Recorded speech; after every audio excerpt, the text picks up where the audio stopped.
అభిమాన సంఘాల ఉద్యమాలు.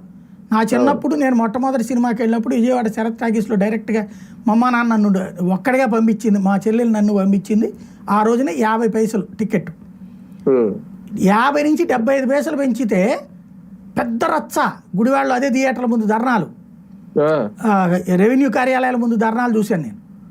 తర్వాత నేను జర్నలిజం ఫీల్డ్లోకి వచ్చాక రూపాయి పావలా ఉండేది సినిమా అప్పుడు నేల. రూపాయి పావలా నుంచి రూపాయిన్నర చేసినప్పుడు రచ్చ రచ్చ. చివరికి ఒక 10 పైసలు తగ్గించుకోవడానికి ముందుకు వచ్చింది గవర్నమెంట్, ఏది వాళ్ళతో ఒప్పించి. అలాంటి సిచ్యుయేషన్స్ ఉండే.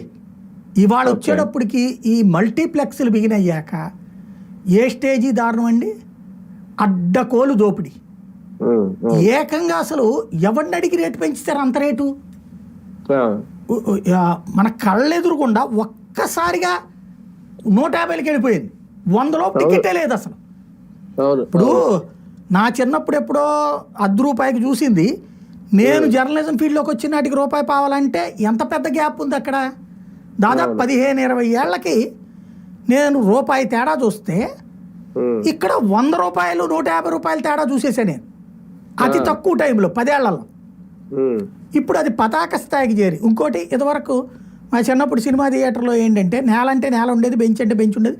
వసతుల రీత్యా చూస్తే ఆ రోజుతో ఇవాళ అద్భుతంగా ఉంది, నో డౌట్.